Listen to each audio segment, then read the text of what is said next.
Derek in Denver. Hey, Derek. Hi, yeah, thanks. Tom, you disappoint me. I used to listen to you a lot and used to be a pretty level-headed guy, but, you're jumping the shark on this racist thing. I mean, I don't hear you ranting and raving every time a liberal racist says something racist. Where were you when Joe Biden said that, Barack Obama was the first clean and articulate black person to run? Where were you when Bill Clinton? He didn't say the first. He didn't, and I condemned that. Too. Derek, here's the difference between Democrats and Republicans on race. Both parties have racists. Both parties have people in them who are going to say absurd things.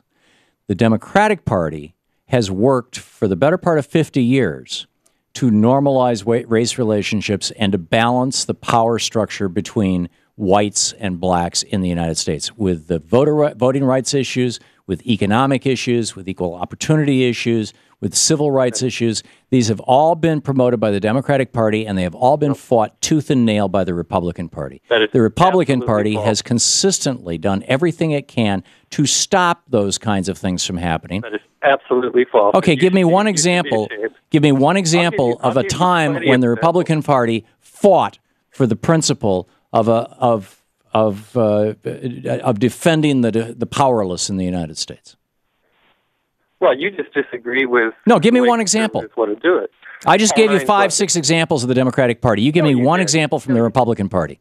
I'll give you plenty of examples of the Democrats. Give me one example where the Republican Party has worked to help people who are minorities or disenfranchised. One example.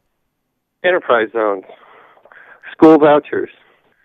These are things where you prey on poor people. You're talking about tax cuts to corporations to come into neighborhoods. Okay, but you talk about policies that cynical white Democrats used to foster racism so that they could keep a particular group of people down. So you share Cliven Bundy's perspective that if somebody is unable to find a job. You're being lazy. You're being lazy, Tom. You're calling me a racist. Why are you calling me a racist? I know. I'm saying you share Cliven. I'm saying that what you said is the same thing that Cliven Bundy said. Do you have the intellectual ability and honesty to directly address my point, or are you just going to call me a name? Your point was the Paul Ryan, Cliven Bundy point that African Americans are. You're being dishonest. Don't lump Paul Ryan with Clyde Bundy. That's like lumping you in with Adolf Hitler or something like that. How is Paul Ryan saying that we have a problem with men in the inner city, in the urban areas, not having the work ethic? How is that different from Cliven Bundy saying the Negro in St. Louis doesn't have the work ethic because they haven't learned to pick cotton? How is that different? That it's nothing different than Jesse Jackson and Al Sharpton have said about the same group of people.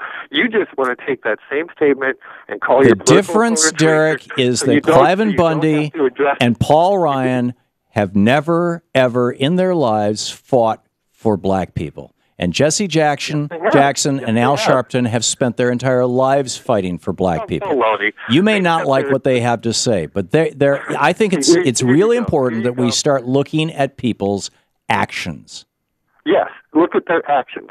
So you just said that Paul Ryan's a racist.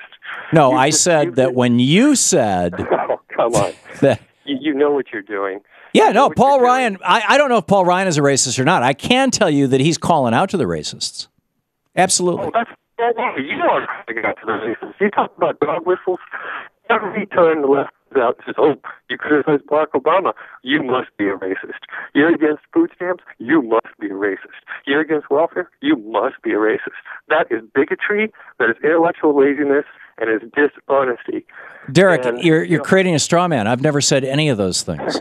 What I've said is that when people want to use dog whistle politics, when they want to call to the racist base, they use those kinds of phrases. The fact of the matter is that more white people are on food stamps, more white people are on welfare, more white people are on government assistance than black people, although the percentage is higher in the black community. And that's because Republican policy, Lyndon Johnson cut poverty more than in half in the black community in the United States, cut it in half altogether in 6 years. The Republicans fought it all the way, tooth and nail. Tell me anything. Well, Derek, I think we're starting to repeat ourselves.